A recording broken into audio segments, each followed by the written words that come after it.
Ahora sí. Gracias por avisarme, Aimé. Ahora sí está grabando. Bien. Les decía que hoy vamos a entrar a estudiar, a hablar de la categoría de las obligaciones concurrentes, una clasificación que tiene ciertas particularidades que obviamente se enlaza directamente con las obligaciones solidarias. Seguramente en todas las comisiones los colegas docentes han abordado, porque así está en el cronograma, en esta semana también a las solidarias, y eso para mí en particular, para nosotros en esta clase de hoy, va a constituir una ventaja, porque nos va a permitir tomar las particularidades que tienen las obligaciones concurrentes, ya conociendo, ya habiendo escuchado, creo que ayer o anteayer, el doctor Lustonó en su comisión lo ha dado, así que me parece fantástico, ya conociendo los conceptos correspondientes a las obligaciones solidarias y desde ya a las simplemente mancomunadas. ¿Esto qué significa? Que ya tenemos una base, un terreno previo en relación a lo que son las obligaciones de sujeto plural, con las dos grandes clasificaciones, las simplemente mancomunadas y las solidarias. Hoy voy a tratar de ser lo más concreta posible para ir a los temas troncales de esto, pero sí después nos vamos a dejar algunas preguntas que se presentan si miramos de manera detenida a esta categoría. ¿Qué son las obligaciones concurrentes? Las obligaciones concurrentes, yo después voy a compartir pantalla con un PowerPoint, pero primero, para no distraernos, se los voy a ir explicando y después el Power lo vamos a pasar solamente para fijar definitivamente los conceptos. Le vamos a dar esa utilidad. Yo sí lo voy a ir mirando en otra máquina, pero solamente para ir siguiendo el hilo y no perdernos con los temas. Las obligaciones concurrentes, el Código Civil y Comercial las ha incorporado, definiéndolas en el artículo 850. Concretamente las aborda los artículos 850, 851 y 852. Las define en el artículo 850, diciendo que son aquellas en las que varios deudores deben el mismo objeto en razón de causas diferentes. Así entonces podríamos decir, a primera vista, y en términos didácticos nos va a resultar bueno en esta primera instancia verlo así, que la gran diferencia que tenemos con las obligaciones solidarias va a ser, primero, la semejanza es que ambas son obligaciones de sujeto pasivo plural, o sea, con pluralidad de deudores. ¿Respecto de quién? Respecto de un mismo acreedor. Esa sería una semejanza. La diferencia, la otra semejanza sería que estos deudores múltiples le van a tener que responder al acreedor por la totalidad de la obligación. La diferencia entre las solidarias y las concurrentes a primera vista, vuelvo a decir, a primera vista, estaría dado porque deben el mismo objeto, pero en razón de causas diferentes. Vamos a escuchar muy seguido que la solidaria se debe por la misma causa, porque se trata de una misma obligación que tiene sujetos múltiples y que hay vínculos coligados entre los sujetos de esa obligación, que es lo que justifica, lo que fundamenta la razón de tener que responder por la totalidad. Mientras que en estas obligaciones concurrentes, la nota distinta la daría el hecho de que deben el mismo objeto, pero en razón de causas diferentes. En esta primera parte de la clase vamos a hablar en estos términos, pero después, de la mitad para atrás de la clase, vamos a empezar a hilar más profundo respecto de este aspecto, para decir de manera más detallada si realmente tenemos, bien dicho, que hablamos de causas diferentes, o si podemos decirlo en esta primera etapa, pero después tenemos que profundizar un poco más. Sigamos todavía en el concepto. Como les digo, el artículo 850 lo definió de esta manera. También se las denomina, o sea, además de llamárselas obligaciones concurrentes, las conocemos como obligaciones convergentes, conexas, indistintas. Son términos, diríamos, sinónimos para hablar de la misma categoría. Autores como el maestro Trigo Represas ha definido a estas obligaciones como aquellas en las que aparecen dos o más sujetos como deudores indeterminados de idéntica prestación frente a un mismo acreedor. Subrayemos acá dos palabras interesantes. Idéntica prestación. Mientras que la doctora Sandra Biersma nos dice que estas obligaciones, las obligaciones concurrentes, son aquellas que presentan unidad de objeto, unidad de acreedor, aunque distintos deudores resultan obligados en base a distintas causas del deber.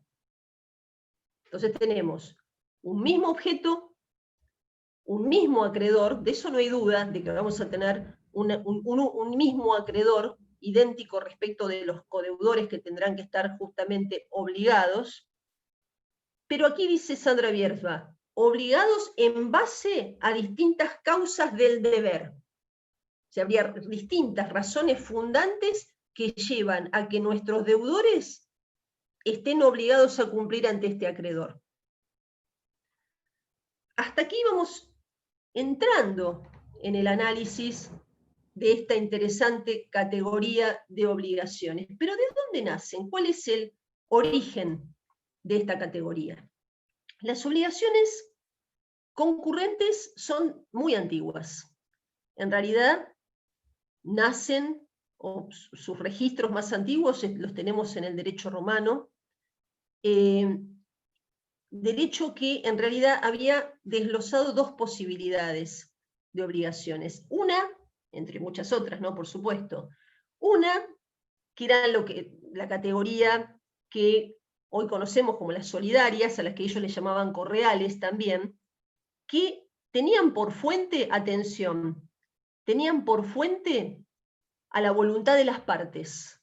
La fuente era la voluntad de las partes, en la cual concurrían varios vínculos en una sola obligación y se generaba una solidaridad plena. O sea, sería lo que ahora conocemos como un caso de solidaridad de fuente convencional.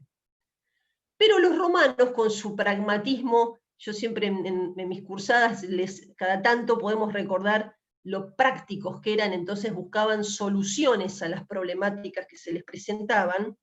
También después habían ideado otra categoría que las denominaron imperfectas o simples, que justamente tenían que nacer de la ley, o sea, la fuente no era el acuerdo de partes, la convención de partes, sino que era la ley, en la cual suponían la existencia de tantas obligaciones como sujetos existían, sobre la base de que, haciendo que cada uno de estos sujetos deudores fuese responsable por el todo, por la totalidad, y que esa responsabilidad por el total de cada uno nunca fuese una razón para reducir en alguna manera la responsabilidad de los restantes. O sea, el efecto que se buscaba era el de la solidaridad plena, todos responsables por el total ante el acreedor, pero aquí la fuente era una manera de suplir en aquellos casos en los que no íbamos a tener solidaridad perfecta o plena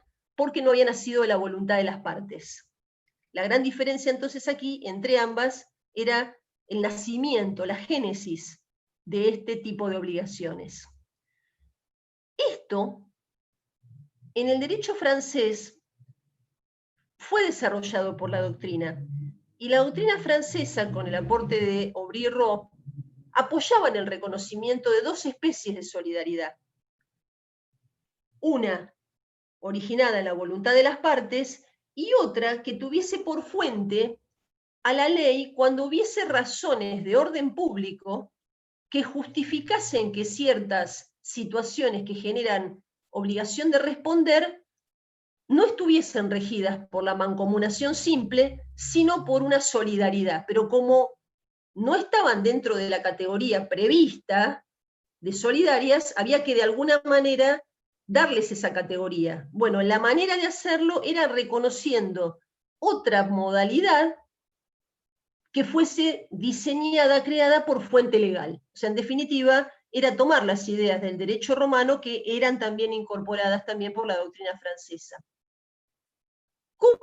¿Qué posición adoptó Vélez Sarsfield en el Código Civil?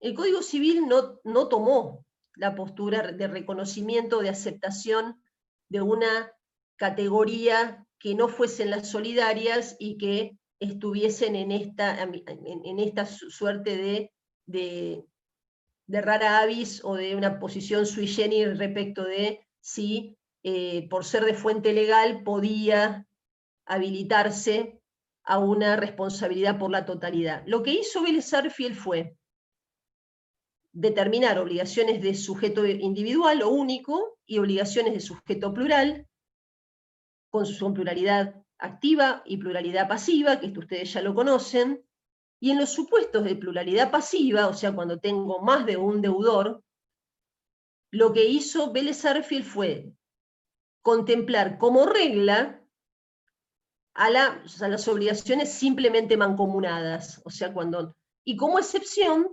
serán obligaciones solidarias. Y siendo la fuente de la solidaridad, en su momento se decía que eran 4 fuentes, los actos de última voluntad, el contrato, la ley, bueno, después finalmente quedó reducido a 2 grandes fuentes, el acuerdo de partes y la ley. Para pasarlo en limpio entonces, Vélez Sarsfield, como en nuestro código, tomó como postura no reconocer una categoría de obligaciones concurrentes, sí contemplar como 2 grandes figuras de pluralidad de sujetos a la obligación simplemente mancomunada como regla y como excepción a la obligación solidaria, entendiendo que la solidaridad ha de tener como fuente fundamentalmente a la voluntad y a la ley. Ese era el contexto que teníamos en nuestro Código Civil original. Después, la Ley 17.711 introduce una modificación importante en materia de actos ilícitos, en una categoría, cuando tuviésemos varios autores, cómplices, instigadores que generan un daño, en ese supuesto, ahí tenemos una primera situación de, en realidad, un cuadro de situación que ya antes se venía planteando, que debía tener o era un supuesto de concurrencia o un supuesto de solidaridad. Y después vamos a hablar de un caso interesante que se da de manera, diríamos, paralela al código, que tiene que ver con el artículo 40 de la Ley de Defensa del Consumidor, pero lo voy a dejar para unos minutitos.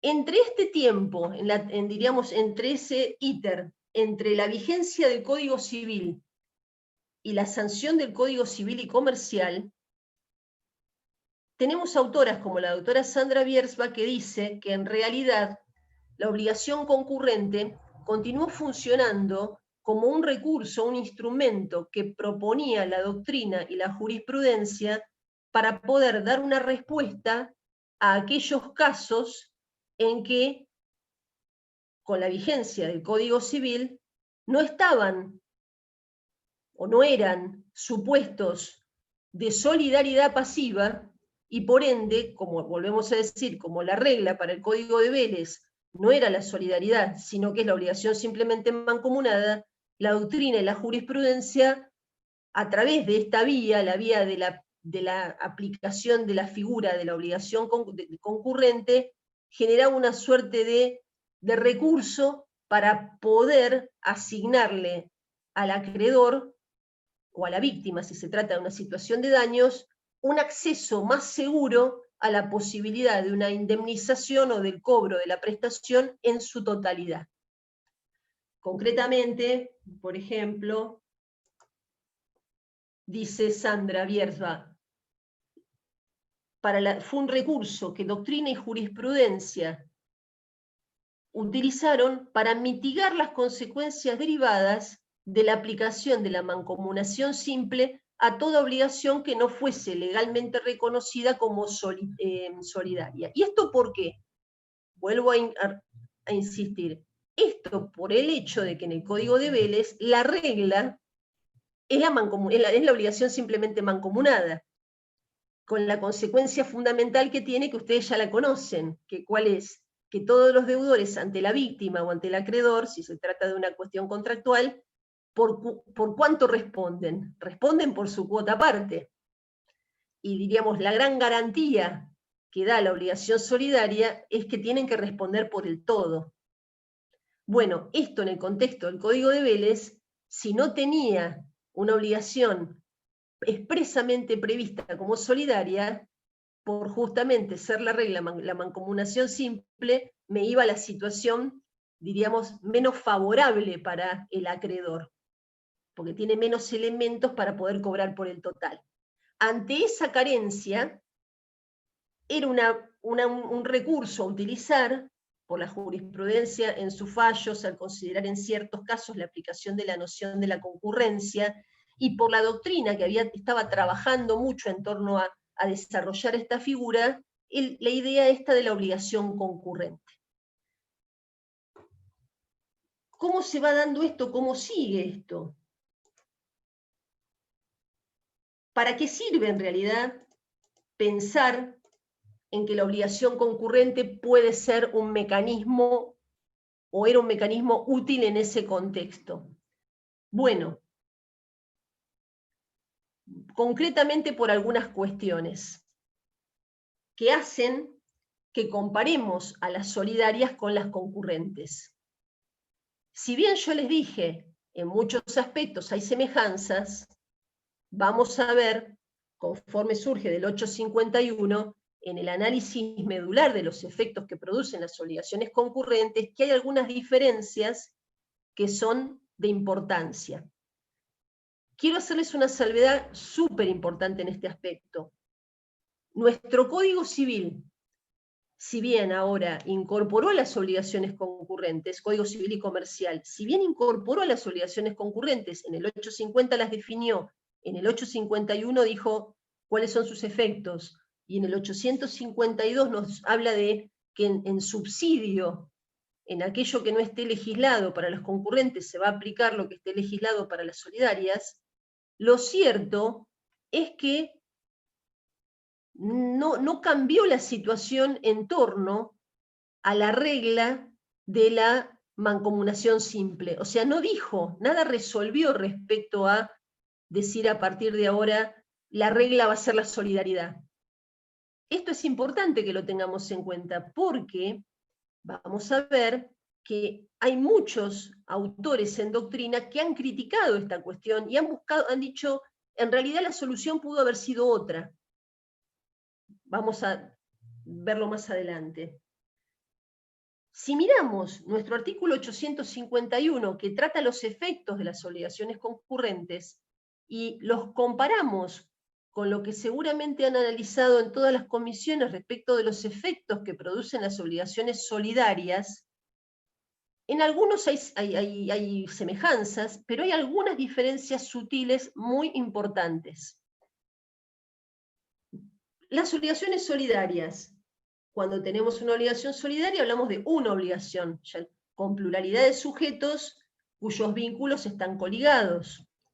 Ahora bien, en una obligación concurrente, cada deuda, cada débito proviene, como dijimos, de una fuente obligacional distinta, de manera que esas fuentes resultan independientes entre sí. Pero, atención, ¿qué es lo que las conecta? Hay algo que las conecta. Y aquello que las conecta es un gran aspecto, el hecho de que están referidas a un mismo objeto que se adeuda al mismo acreedor.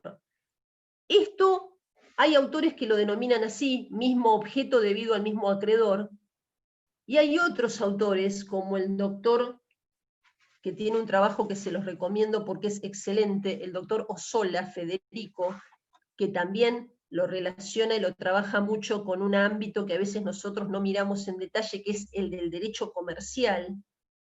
No nos olvidemos que tenemos un código civil y comercial, entonces bien es válido mirarlo desde ese aspecto, que habla de unidad de prestación. Él dice, es la unidad de prestación lo que conecta a todas estas distintas razones para cumplir distintas fuentes obligacionales, pero que nos llevan a cumplir ante el mismo acreedor con un mismo objeto. Ahora bien, y acá estemos muy atentos, en una obligación solidaria, ustedes ya lo saben, una vez que se hace el pago, van a existir entre los codeudores relaciones internas que se activan, ¿verdad? Se activan aquellas relaciones en el grupo, diríamos, de los deudores que se denominan de contribución. La solidaridad plantea dos grandes grupos, el grupo acreedor, el grupo deudor, y las relaciones externas entre los dos grupos, cómo interactúan, pero una vez que uno opera como solvens, uno de los deudores pagó ante el acreedor, empieza a funcionar el mecanismo de las relaciones internas. En ese mecanismo de las relaciones internas, aquel que pagó le va a reclamar al resto que contribuyan. Bien. ¿Cómo funcionan las solidarias? Ese solvens puede recuperar el desembolso del resto de sus compañeros deudores, codeudores, de lo que pagó en exceso de su cuota parte. ¿De qué manera? Lo va a hacer a través de las acciones de regreso a las que tiene derecho, que según el caso podrá ser el pago por subrogación, el mandato, la gestión de negocios, podrá aplicar aquellas acciones que mejor le convengan.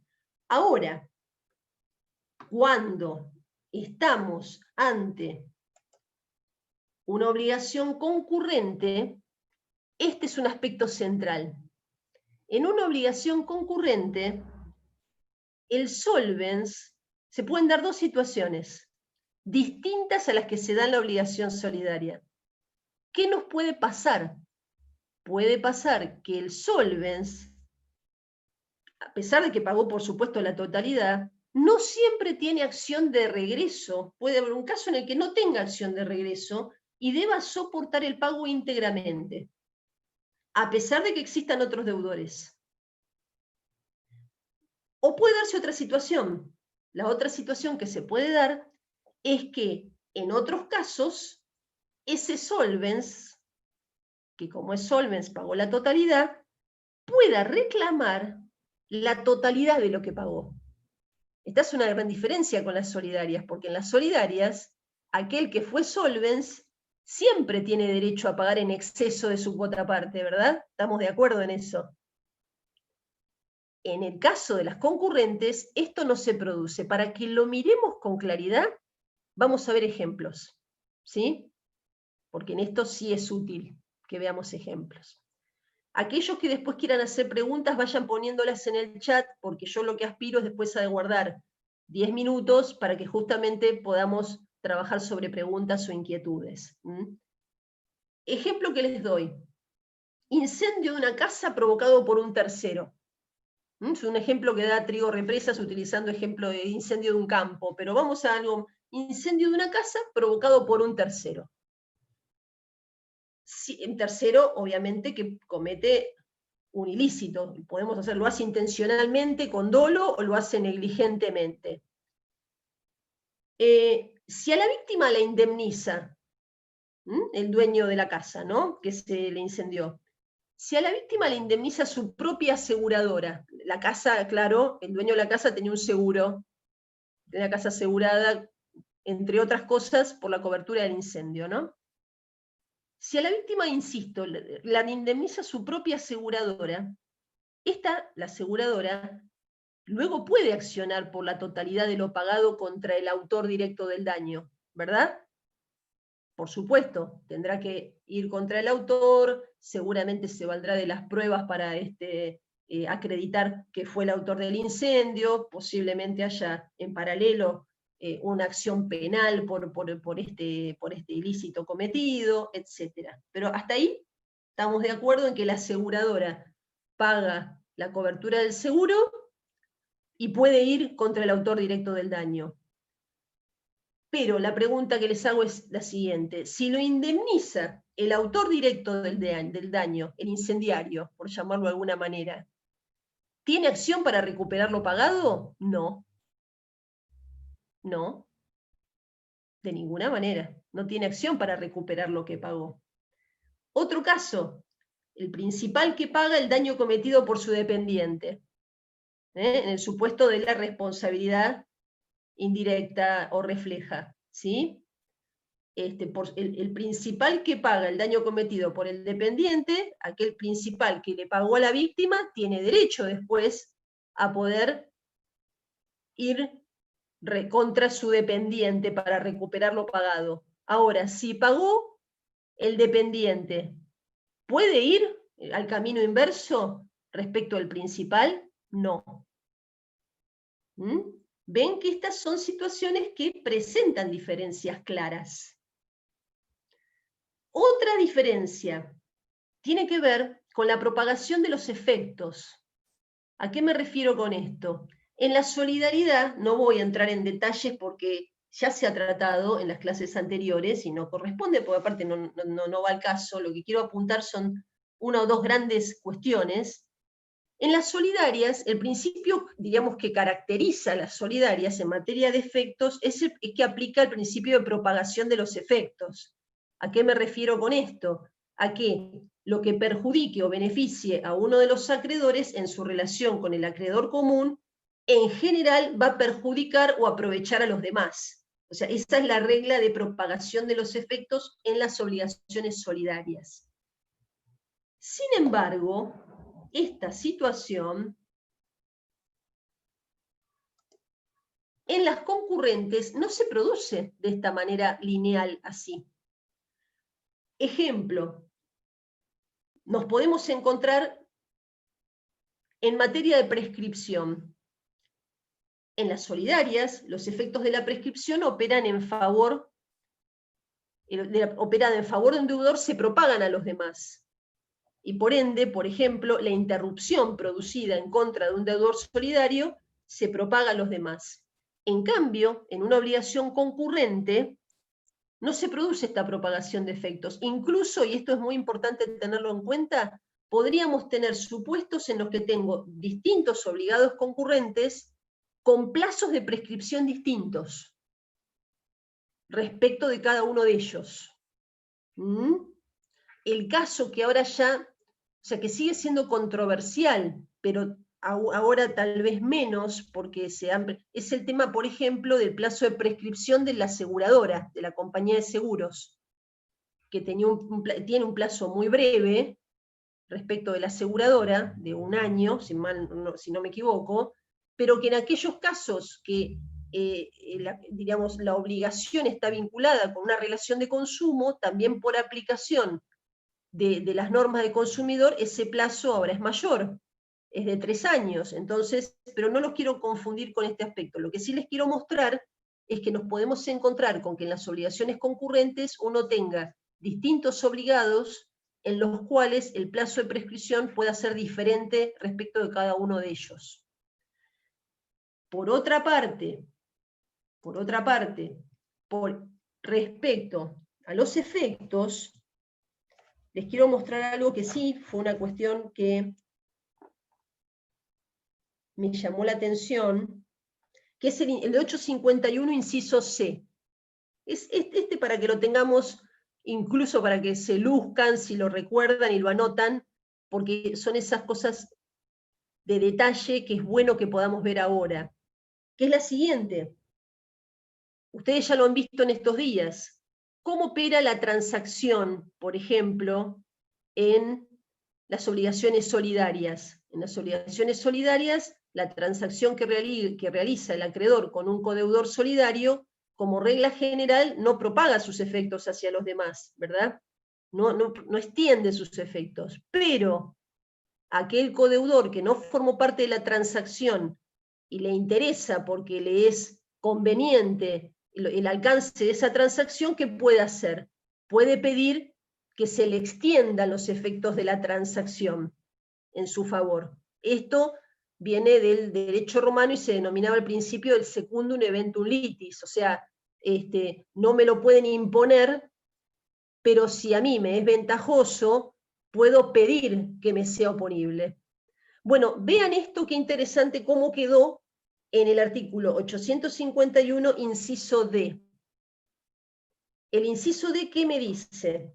Me dice, la transacción, me habla de otros, pero voy a la transacción realizada con uno de los deudores concurrentes, en tanto satisfagan íntegramente el interés del acreedor, extinguen la obligación de los otros obligados concurrentes, o en su caso, la extinguen parcialmente en la medida de lo satisfecho. ¿Qué significa esto? Esto que es criticado, creo ahora que por Trigo Represas, dice, esto significa que la transacción realizada entre el acreedor y un deudor concurrente tiene un efecto propagatorio mucho mayor en una obligación concurrente que en una solidaria. ¿Y por qué? Porque no me está diciendo que va a poder ser aplicable en la medida que el otro codeudor concurrente pida su aplicación. No me está dando ese condicionamiento, me está diciendo directamente que esa transacción va a extinguir la de los otros obligados concurrentes o parcialmente en la medida de lo satisfecho. ¿Qué significa esto? Que si, por ejemplo, una transacción se realizó con un codeudor concurrente y yo, que era la otra deudora concurrente, me parece que fue una transacción no ventajosa, por ejemplo, porque se decidió pagarle mucho más de lo que yo entiendo que era el objeto de esa obligación, me puedo encontrar con la situación de que en realidad me opere efectos si yo haberme presentado, si yo haber pedido su extensión. Como ven, no son idénticos sus efectos. Alguien levantó la mano, a ver, quisiera ver si puedo. Bien, después vamos a ver todas estos, están ya buenísimo porque hay mucha actividad. Ven que es interesante y es conveniente no asimilarlas como si fuesen idénticas, porque hay particularidades, y esas particularidades tienen efectos concretos. Ahora bien, avancemos un poco más. Entonces, estoy tratando de aportar unas primeras diferencias entre solidarias y concurrentes. Ya las definimos, ya hablamos de dónde nacen, cuáles fueron sus orígenes. Vamos ahora a ver algunas de estas características que en concreto tienen que ver, algunas ya se las fui repitiendo, que en las obligaciones concurrentes nos encontramos con que existe, por un lado, un derecho y por el otro lado un deber al cumplimiento íntegro, total de la obligación, que se fundamenta en una causa, diríamos, inicial, que está en el inicio mismo de la obligación, que tiene que ver con la idea de que cada deudor es deudor por la totalidad, o, atención, de una parte, solo en el caso de que así sea lo justifique su particular situación jurídica. ¿A qué me refiero con ese supuesto? Es el típico caso de la aseguradora, que como regla general, ¿cómo responde? Responde hasta el límite de la cobertura. Si yo provoqué un daño por 3 millones de pesos y el límite de la cobertura que tenía era de 2, la compañía de seguros en principio va a tener que responder hasta el límite de la cobertura del contrato de seguro que contrató conmigo. Les digo en principio porque hay jurisprudencia que habla de la inoponibilidad del límite, pero no los quiero complicar con temática, me interesa que estemos en el nudo de estos temas centrales, pero por eso tiene que ver con esto de una parte según su particular situación jurídica. Ahora bien, este derecho-deber que da lugar al nacimiento o a la creación de obligaciones concurrentes, no coincide, si bien, diríamos, es semejante al que se da en las solidarias, no coinciden sus fundamentos. ¿Por qué? Porque En las obligaciones solidarias, este derecho deber al pago íntegro reposa en la idea de que hay vínculos coligados. Tampoco se distingue este derecho deber de las obligaciones concurrentes con la situación que puede darse en una obligación indivisible. ¿Por qué? Porque el fundamento en la obligación indivisible no tiene que ver ni con la presencia de vínculos coligados, ni con la presencia de una unidad de prestación respecto de varios sujetos obligados por causas distintas, sino que en la indivisibilidad, la razón para responder por el total está dado por la imposibilidad de fraccionar el objeto. Como siempre decimos, cada clasificación está basada en un criterio para poder hacer la distinción entre las obligaciones. Bueno, cuando hablamos de las divisibles y las indivisibles, lo que estamos analizando es la posibilidad de que el objeto de la obligación pueda ser fraccionado, dividido, y a pesar de ese fraccionamiento se pueda cumplir con la obligación sin que se pierda el interés del acreedor. Eso es lo que da lugar a que cuando se pueda hacer ese fraccionamiento estaremos ante una obligación divisible y obviamente multiplicidad de sujetos, y no se puede hacer ese fraccionamiento, estaremos ante una obligación de objeto indivisible. Pero las razones que dan lugar a estas distinciones en los tres casos son distintas.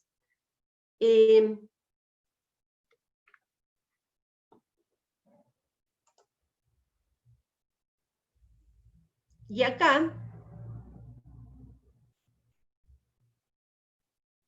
podemos ver, vamos a tomar un poquito más adelante. Esto ya lo vimos. Vamos a ver casos. Los casos que han quedado claramente reconocidos en el actual Código Civil y Comercial. En primer lugar, les puedo decir que, como dice el doctor Ossola, el Código Civil y Comercial le dio a las obligaciones concurrentes carta de ciudadanía.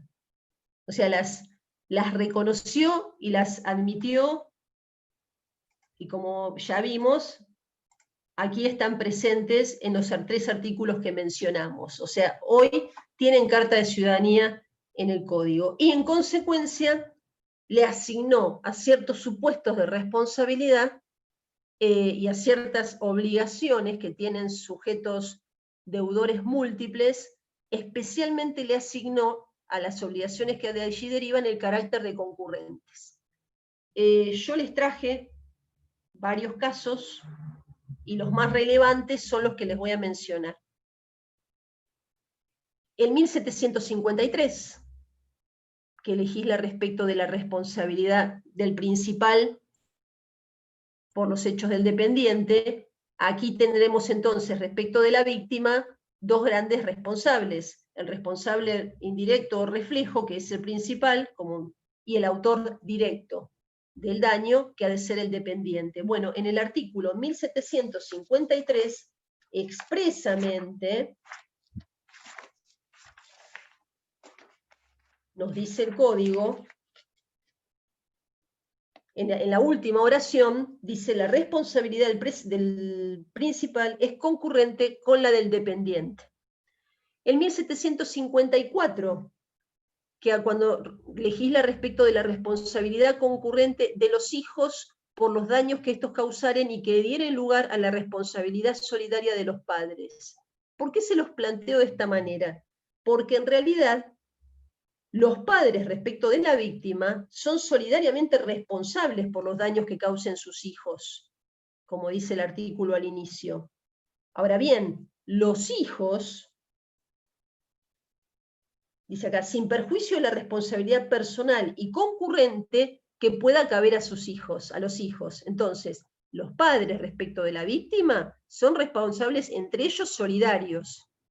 Ahora, los hijos, ante el mismo hecho, y dice aquí, tienen responsabilidad concurrente.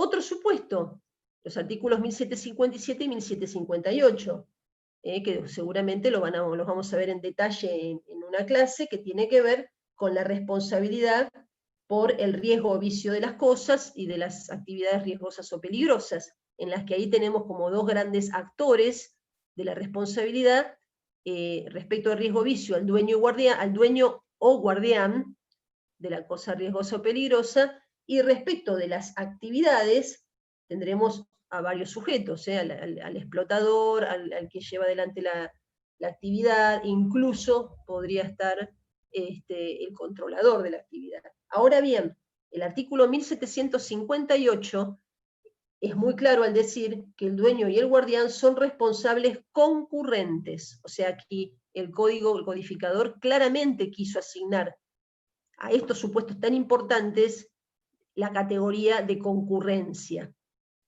Respecto de este aspecto, por ejemplo, Pizarro había criticado que en estos supuestos de responsabilidad se haya elegido la concurrencia y no la solidaridad, entendiendo que la solidaridad, 1757, Aimé, entendiendo que la solidaridad es más protectoria a los intereses, a los derechos de la víctima. Otro caso, en 1274. En 1274, que es un supuesto que tiene que ver con las responsabilidades de los profesionales en la obra, dice, la responsabilidad prevista en el artículo 1273, que es la que da lugar a los supuestos de ruina en la construcción o construcción impropia para su destino, se extienden concurrentemente. Y aquí me da una enumeración. ¿Cuáles son esos sujetos concurrentes en esta responsabilidad? Va a ser el vendedor de la obra, sea constructor o no constructor de esa obra, el contratista, el subcontratista, si lo hubiese, el proyectista, el director de la obra, o todos aquellos otros profesionales que hubiesen estado ligados de manera directa a este contrato de obra. Ustedes seguramente saben que en un contrato de obra interactúan una multiplicidad de sujetos que tienen distintos roles, como vemos, desde la construcción de una obra hasta su venta, hasta su dirección y su proyección, el arquitecto que proyecta, el director, etc. Bueno, la norma indica que todos van a ser obligados concurrentes por los perjuicios que se generen. Aquí tenemos un supuesto que nos ha dado lugar a algún análisis, alguna inquietud, el del artículo 1251, dice la pluralidad de responsables en la responsabilidad por el hecho propio, si la pluralidad deriva de causas distintas. Les puedo asegurar que lo hemos analizado en detalle entre varios colegas y no hemos encontrado un caso claro, nítido, en el que podamos decir realmente aplica este supuesto. Por otra parte, los artículos de doctrina que pude ver, advierto que enuncian el artículo, pero no lo desarrollan, lo cual me hace pensar también que no encontraron, como por ejemplo el maestro Trigo Represas, que no encontró, no halló un caso claro en el que pueda haber un supuesto en el que varias personas cometan un hecho propio, queden obligados de manera concurrente, por ejemplo, a reparar un daño, pero obedezca a causas distintas. ¿Y esto por qué se los digo? Porque en general el gran universo de casos ha quedado, diríamos, hay otros instrumentos para no tener que invocar este artículo y utilizar otros. ¿A qué me refiero con esto? Vamos a tener, si se trata de un grupo peligroso que produjo el daño, ya no habrá que ir a este artículo de ninguna manera, porque tenemos un artículo específico que es el 1762, que me habla del accionar peligroso de un grupo. Si tenemos un daño que se ha producido por autoría anónima en un grupo que no es peligroso, vamos a ir al artículo 1761. Si tenemos un supuesto que no va a entrar en este caso, que es de cosa arrojada o suspendida, nada tiene que ver, pero en este supuesto ya lo tenemos en el 1760. Entonces es como que realmente el artículo 1751 está enunciada una responsabilidad concurrente en un supuesto que nos resulta difícil de advertir que pueda tener una aplicación práctica. Ahora bien, avancemos un poco más. Les quiero mostrar, para después entrar en la fase crítica, les quiero mostrar una situación, un supuesto de especial interés, les puse yo en el Power. Ahora lo vamos a... ¿Cuál es? El del artículo 40 de la ley 24.240 de defensa del consumidor, la ley de consumo. Ese artículo, antes de su reforma, para la mayoría de la doctrina, se trataba de un típico caso de obligación concurrente. ¿Por qué? Porque en realidad lo que planteaba el artículo era que todos los integrantes de la cadena, desde la fabricación hasta la venta de un producto, serían responsables respecto del consumidor, en caso de que hubiese que haya sufrido un perjuicio por el vicio o defecto del producto. El artículo 40, Juliano. Ahora bien, después de la reforma de la ley 24.240, expresamente estableció el artículo reformado que iba a ser un caso de responsabilidad solidaria. Solidaria. Textualmente dice el artículo 40, responsabilidad solidaria. Si el daño al consumidor resulta del vicio o defecto de la cosa o de la prestación del servicio, responderá el productor, el fabricante, el importador, el distribuidor, el proveedor, el vendedor y quien haya puesto su marca en la cosa o servicio. El transportista responderá por los daños ocasionados a la cosa con motivo o en ocasión del servicio. Dice, continúa, la responsabilidad es solidaria sin perjuicio de las acciones de repetición que correspondan. Solo se liberará total o parcialmente quien demuestre que la causa del daño le ha sido ajena. Aquí hay autores como el doctor Ossola que se hacen esta pregunta. Dice, ¿qué cambió? Concretamente les digo, ¿qué cambió para que pasemos de si el mismo contexto de análisis jurídico que daba lugar al artículo 40 antes de su reforma era entendido como un supuesto de concurrencia? ¿Por qué? Porque el fabricante responde porque la causa de su responsabilidad sería el haber fabricado la cosa, el transportista la trasladó, el vendedor la puso a la venta, o sea, son todas situaciones, diríamos, distintas, el que puso su marca. ¿Qué es lo que cambió para, si antes se interpretaba que era un caso de concurrencia, después el codificador, el legislador, decidió darle en carácter de solidaria? Y me parece que este análisis es interesante porque es medular. Él se pregunta, ¿qué es lo que cambió? Y aquí es donde hay algunos autores que en este caso puntual discutieron diciendo no debió haberse puesto solidaria, debió haberse dicho que eran concurrentes, porque en realidad estamos a un claro caso de distintos obligados ante un mismo acreedor, pero por razones diferentes, y por el todo, todos tendrán que responder, excepto el supuesto del transportista, que es un caso particular. Y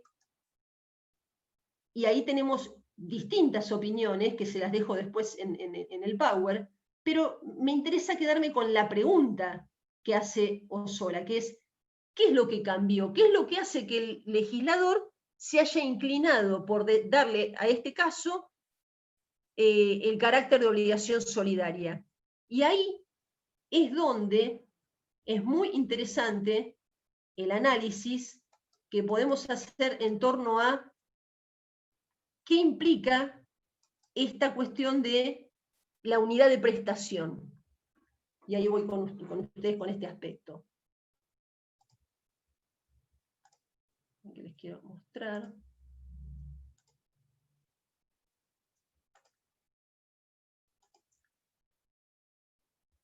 Pasa que como estoy a dos máquinas, literalmente, pero no hay problema. Lo que plantea el doctor Ossola es lo siguiente. Dice, en realidad,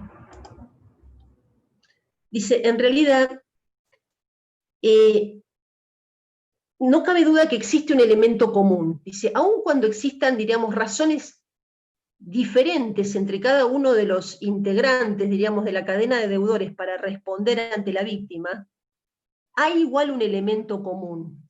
Dice, ese elemento común, por ejemplo, es lo que hace que López Mesa diga, bueno, en una obligación concurrente estamos ante causas diferentes pero conexas. Hay una conexidad. Ahora, ese elemento común, dice Ossola, es aquel que justifica que estemos ante una obligación de pluralidad de sujetos respondiendo por el total, sin ser solidaria. Ahora, dice, el autor dice, la cuestión que me le hace ruido, dice, por eso es que en el caso del artículo 40 de la ley 24.240, para la doctrina antes de la reforma era concurrente y luego legalmente se optó por la solidaridad, tiene que ver, dice él, y me parece que es interesante, con que hay situaciones en las cuales la intervención de determinados actores se produce de manera diferenciada, pero forma parte, dice él, de un a ver si les encuentro, dice, de un fenómeno o de un orden fenomenológico único. ¿A qué me refiero? Y lo vamos a pasar en limpio. Dice, tenemos al fabricante, al transportista, al que le pone la marca al producto, al que lo vende, cada uno forma parte, diríamos, de una etapa de ese proceso. Pero ese proceso, en un todo, constituye, diríamos, un fenómeno en sí mismo. Eso es lo que advierte este doctor Ossola. Entonces, ¿qué ocurre? Cuando constituye un fenómeno en sí mismo, la pregunta que hay que hacerse es, ¿qué grado de intensidad tiene el vínculo de cada uno de estos sujetos y si justifica ese grado de intensidad que le demos la máxima protección a la víctima o al acreedor, diríamos, o la intensidad, como dice él, no es máxima, sino que es media. Entonces dice, cuando el grado de intensidad no es máximo, sino que es medio, posiblemente estemos ante un supuesto de obligación concurrente, y es por eso que al aplicar la concurrente, esa menor intensidad en la unión de la intervención de cada sujeto es lo que justifica que en la concurrente, por ejemplo, no se propaguen los efectos o haya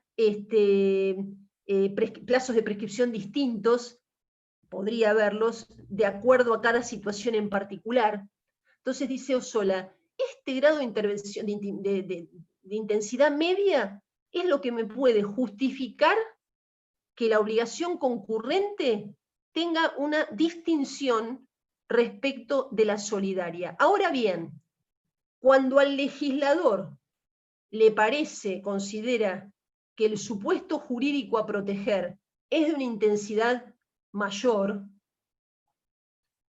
puede, por vía legal, asignarle una protección superior y no optar por que una determinada obligación sea concurrente, sino tomar el camino de la solidaria, dice. Y esto es lo que ha pasado con el artículo 40 de la Ley de Defensa del Consumidor. Cuando se reforma el artículo, específicamente el legislador determina que va a estar ante una obligación solidaria. Otro caso que es interesante, que lo plantea Trigo Represas, es el del artículo, tema totalmente distinto, 551, busquémoslo, que es, acá, incumplimiento de órdenes judiciales, es en materia de relaciones de familia. Dice, es solidariamente responsable del pago de la deuda alimentaria quien no cumple la orden judicial de depositar la suma que debió descontar a su dependiente o a cualquier otro acreedor.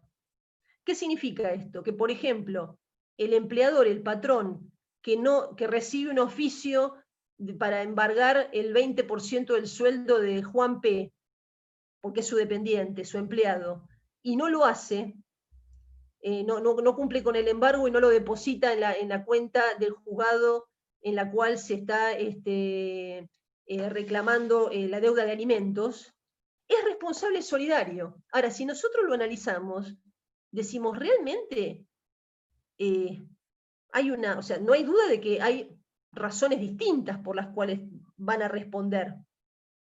Ahora, ¿por qué? O sea, podría haber el legislador optado por decir es responsable concurrente. Podría haber sido un camino, porque en definitiva no cabe duda que son causas distintas para responder.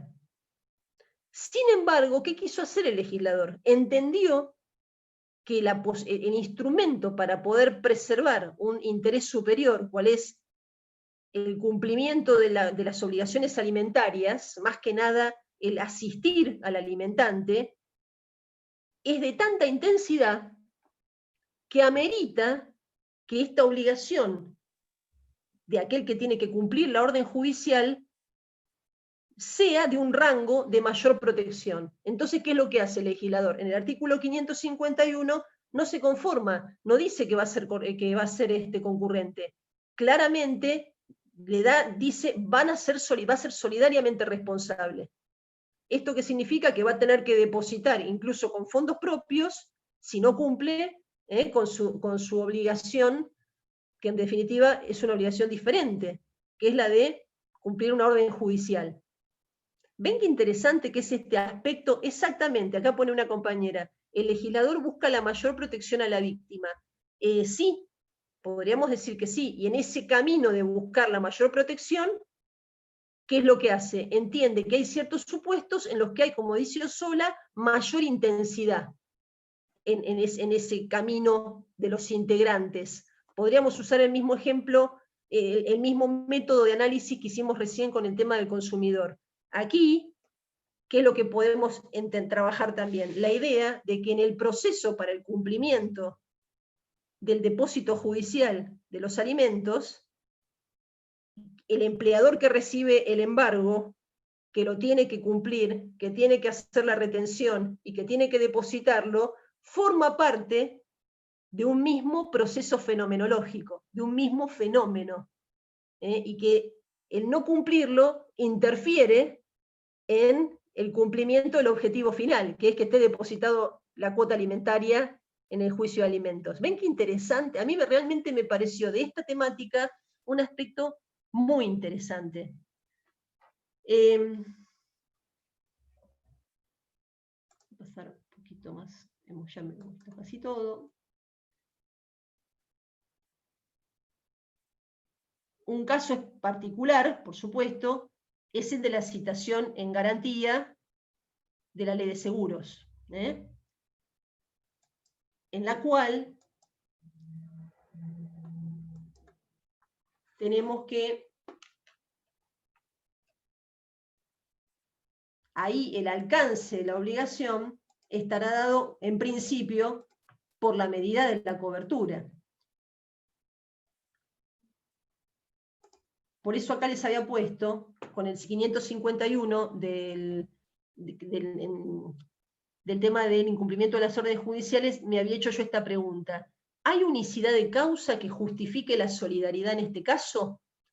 El empleador o el contratista que no descuenta el monto del embargo por alimentos respecto del sueldo de un empleado o un pago a un proveedor, porque también aplicaría una empresa que, en general esto puede ocurrir con el Estado, ¿no? Que es contratista de obra y tiene proveedores, esos proveedores, podría haber un proveedor que tenga deuda alimentaria y que de los certificados que tenga a pagar le llegue un oficio para hacer las retenciones. Si no lo hace, está en igualdad de situación que el empleador respecto de los sueldos de sus empleados. Aquí entonces, nuevamente, volvemos al análisis que hicimos recién. Evidentemente, el interés del legislador ha sido asignarle una protección mayor. Vamos a usar un ejemplo pedagógico para que no tengamos dudas de las obligaciones solidarias, concurrentes, ya vimos los casos. Un supuesto de hecho. Joven de 17 años que conduce un auto, propiedad de su tía, y embiste a un peatón y le provoca daños. Nuestro joven no tiene licencia de conducir. ¿Qué obligados vamos a tener? Concurrentes potenciales con que cuenta la víctima. El joven conductor, por el hecho propio, ahí va a aplicar los artículos 1749 y 1769, por supuesto. Los padres, que son solidariamente responsables entre sí, 1754, la tía, dueña del auto, contenta no va a estar, por el artículo 1758, la compañía aseguradora, con base en el 118 de la ley de seguros, de la ley 17.418. Ven cómo un mismo evento despliega una serie de situaciones que da lugar a la responsabilidad concurrente de este grupo de actores, como les mencioné. Y ya para ir terminando y ver si podemos, si podemos trabajar sobre preguntas, los efectos los vimos. En el inciso A del 851 no hay críticas al respecto, que es el derecho a exigir la totalidad del pago por parte del acreedor a cualquier deudor, simultánea o sucesivamente. El inciso B tampoco produjo controversia alguna, que es el pago que realiza el codeudor, extingue la obligación de los otros obligados concurrentes. El C produjo la discusión que les mencioné hace un ratito respecto de la transacción, que tiene un efecto propagatorio más extenso que el que rige para las solidarias. El D, la confusión, no extingue la deuda de los demás obligados concurrentes. En materia de prescripción, ya lo vimos, no produce efectos expansivos. La mora tampoco, la mora de un deudor no produce sus efectos expansivos. La sentencia pasada en autoridad de cosa juzgada dictada contra un deudor no es oponible a los demás, pero estos pueden invocarla cuando no se funda en circunstancias personales del deudor demandado. No había antecedentes respecto de esto, autores como Trigo Represas compartieron esta incorporación. Y aquí y acá esto sí es importante, el H, la acción de contribución del deudor que paga contra los otros obligados concurrentes se rige por las relaciones causales que originaron la concurrencia. Y aquí, ahí habría que ver qué es lo que da lugar a que cada uno de nuestros sujetos obligados hayan sido deudores concurrentes. Por ejemplo, en el supuesto que veíamos recién, del joven, sus padres, la tía, la compañía de seguros, habrá que ir a cada uno de los supuestos a ver en la medida de la concurrencia. Para ir terminando, la vigencia de la categoría. El programa tiene un punto que dice, vigencia de esta categoría. Como les digo, me resultó muy interesante analizar artículos que estaban, por ejemplo, planteando cuestiones en torno a esta clasificación antes de la sanción del nuevo código.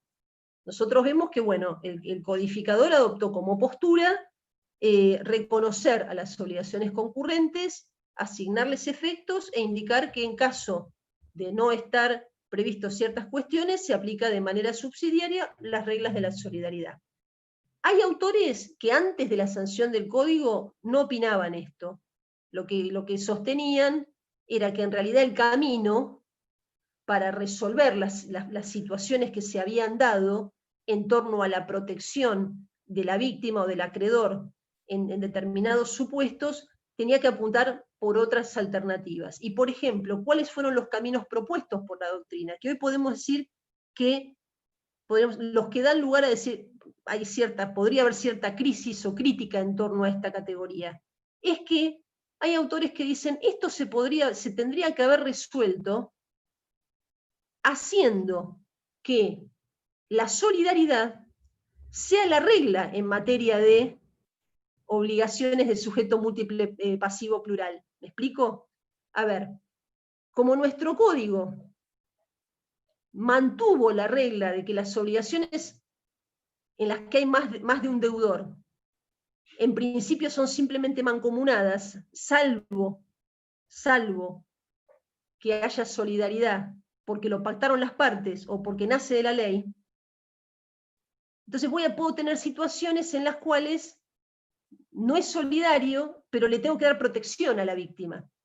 Entonces, ¿cuál era un camino que se postulaba? Hagámoslo más, diríamos, vayamos más al hueso. ¿En qué sentido? Hagamos que la regla sea la solidaridad.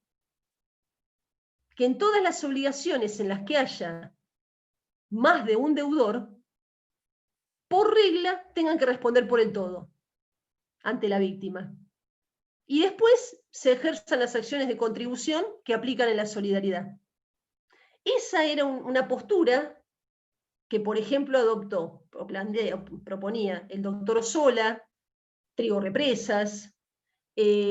Por ejemplo, Sandra Biersma de lo que habla es no lo dice de esta manera, el más contundente es Osola, que propone que la regla sea la solidaridad, entonces dejaría de tener razón de ser la concurrencia, porque si todo como regla vamos a la solidaridad, la razón de ser de la concurrencia pierde sentido. Trigo Represas también lo plantea, dice, él proponía incorporar los casos de obligaciones concurrentes como solidarias, y para él era perfectamente factible. Él decía, de esta manera resolvemos el problema de las diferencias de efectos y resolvemos el problema de, por ejemplo, las eximentes causales que pudiesen plantear alguno de los obligados. Biersma lo que decía es que se había llegado a una instancia en la que estaba difuso poder diferenciar los supuestos de concurrentes y los supuestos de solidarias. Entonces, para eliminar esa indeterminación, lo mejor era ir por la solidaridad. Bueno, debo decirles que ese no fue el camino que tomó el código. El camino que tomó el código fue, como les digo, contemplar a las concurrentes, legislar sobre las concurrentes y establecer ciertos supuestos muy importantes como supuestos de obligaciones concurrentes, tales como vimos 1757, 1753, 1754. Mientras que los supuestos de responsabilidad colectiva y anónima, que también son importantes, expresamente quiso el legislador dejar marcado, considerar que iban a ser solidarios y no concurrentes. Entonces, podemos decir, en cuanto a la vigencia de esta categoría, si bien la doctrina, antes de la sanción del código, expuso sus cuestionamientos y propuso caminos alternativos para resolver por cuál tipo de obligación elegir en esta materia de pluralidad de deudores, lo cierto es que la vigencia de la categoría ha persistido a tenor de lo que dispuso el legislador al sancionar el Código Civil y Comercial.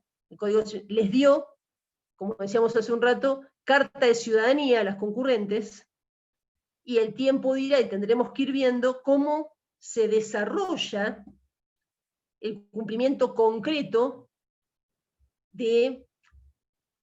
no tanto de las indemnizaciones, porque ante la víctima se ha de ir por el todo, sino de las acciones de regreso entre cada uno, una vez que pagó, por ejemplo, uno que se convierte en solvens desde ya. Para ir terminando la exposición, quisiera decirles que efectivamente es el 852 el que se expide respecto de la subsidiariedad, que es lo que nos dice que en lo no previsto, en subsidio, dado que estos son dos artículos solamente los que legislan sobre concurrentes, uno las define y el otro habla de sus efectos, en lo no previsto van a ser aplicables las normas relativas a las obligaciones solidarias. Es un tema muy interesante, el material lo tienen en el campus, Les recomiendo estudiarlo por el material del campus. Yo después lo consulto al doctor Lustonó si nos sirve el Power. A ver, ya les hago un breve pantallazo para mostrárselos, pero en líneas generales es lo que hemos hablado recién. Si es que puedo compartir esta pantalla, ¿no? Y no quiero tocar algo que... Acá, compartir pantalla. Compartir. Ven concretamente. Vamos a tener el concepto, que lo hemos trabajado juntos en esta clase, el origen de la categoría, las comparaciones entre solidarias y concurrentes. Seguimos comparando la caracterización, este análisis que yo les comenté, el tema de la intensidad media o más alta, que me pareció muy interesante para poder comprender o por lo menos encontrar fundamentos respecto de por qué el legislador puede optar de la concurrencia a la solidaridad. ¿Qué significa esta idea de unidad de prestación?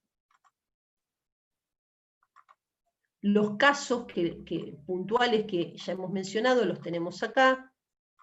El supuesto del asegurador, los dos casos de especial interés, que no quiero que nos quede confundido. El artículo 40 de la ley 24.240 consagra la solidaridad, no es un caso de concurrencia. Se los planteo como justamente por cómo fue su camino, pero actualmente es solidaria. Un poquito más de doctrina. El caso del 551, del incumplimiento de las órdenes judiciales.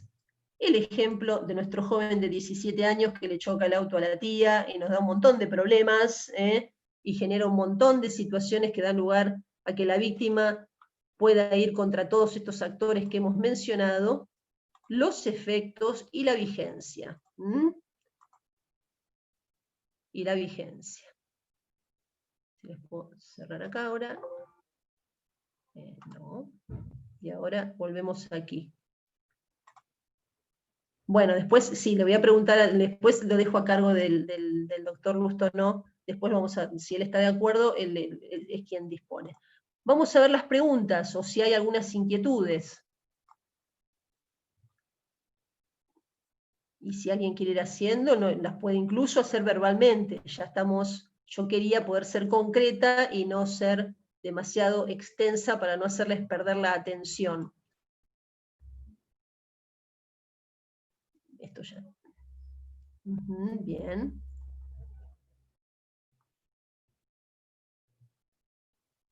En el caso acá, Ariel me dice, en el caso de un incendio en una casa está el locador y la compañía de seguros, ambos deudores, y el locatario, ¿sería el acreedor único? Ariel, estás partiendo de la idea que hay un contrato de locación. Podría no haberlo. En principio advierto que no sería el locatario el acreedor. El acreedor sería el propietario que podrá ser locador, pero tomando tu idea de que has partido de la idea de que hay un contrato de locación, si así fuese, si el locador es el propietario, seguramente tendrá derecho, será acreedor, o si fuese locador, que no necesariamente tiene que ser el propietario, pero no el locatario. En este caso, doctora, por ejemplo, si hubiera un contrato o un incendio en el departamento y el locatario perdiera los bienes que tiene y en este caso hubiera un seguro contra incendio, entonces lo que planteaba yo es si el acreedor sería el locatario y los deudores serían ambos, tanto el locador como la compañía de seguro. Ariel, ahí estoy pensando... ya se extingue. Ahí estoy pensando que en ese supuesto que vos planteás, mira, te estaba mirando, veía ahí Ariel Greco, y no te estaba relacionando con el Ariel Greco que había hecho la pregunta. Claro. Ahora sí. En ese supuesto, lo que podrá seguramente el locatario alegar es haber padecido un perjuicio propio, por supuesto, que podrá acreditar, e incluso podremos tener ahí dos acreedores, pero en virtud de perjuicios distintos. Por ejemplo, locador, dueño de la propiedad al que se le incendió la casa, locatario, inquilino que tenía bienes propios, por supuesto, porque estaba viviendo allí. El supuesto es interesante que vos planteás. Aquí me encanta, tengo la presencia del doctor Lustonó. No tengo más preguntas. Si alguien quiere hacer, aprovechando que tenemos al doctor Lustonó aquí, con todo gusto. A ver si yo lo puedo. Yo soy quien tiene que. No, él se puede desmutear, ¿verdad? Hay que analizar quién contrató el seguro, claro, sí. Claro, porque hay que ver que en el caso de la pregunta que hacía Ariel, ¿qué cubre el contrato de seguro? ¿Es un seguro tomado por el propietario del departamento? ¿Cubre la edificación nada más? ¿Es un seguro del consorcio por el edificio? ¿O es un seguro que tomó el locatario, que protege lo que tiene adentro el locatario y además tiene como beneficiario del seguro al propietario si lo que se perjudica es el edificio o el departamento? En este último caso, van a ser acreedores tanto el locatario como el locador. Y respecto a si el locador le debe una garantía por los daños sufridos, habrá que ver cuáles son las convenciones hechas en los contratos. Normalmente, en los contratos de locación, por lo menos los últimos que he visto, se acostumbra a poner que el propietario no resulta responsable por los daños sufridos en sus bienes por el locatario. Pero son cláusulas de exhibición de responsabilidad que a veces habrá que analizar también si corresponden o no. Pero desde el punto de vista de cómo has hecho la pregunta, Ariel, el análisis que vos haces es correcto. Sí. Una causa es el contrato de seguro y el otro es el hecho ilícito. Perdón. Sí. Perfecto. E incluso, ahora cada vez es más común que, por ejemplo, en las locaciones de inmuebles para servicios profesionales, por ejemplo, un estudio jurídico, un estudio contable, cada vez es más común que el propietario, concomitantemente con la suscripción del contrato de locación, también exija la constitución de un seguro. Es cada vez más común, como un elemento más que integra el contrato. Entonces no es inhabitual, todo lo contrario. Bueno, Roberto, ¿querés agregarnos algo, por favor? No, nada, al contrario. Muy interesante estuvo todo. No, para nada. Muy linda la clase, Raquel. Bárbaro. Bueno, muchas gracias a todos. Muchas gracias, Raquel. No, por favor, Bueno, un placer, un gusto. Un gusto. Muchas gracias a todos. Hasta luego. Hasta luego.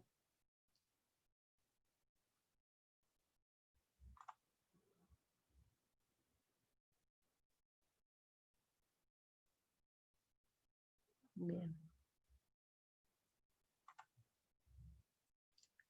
Grabando.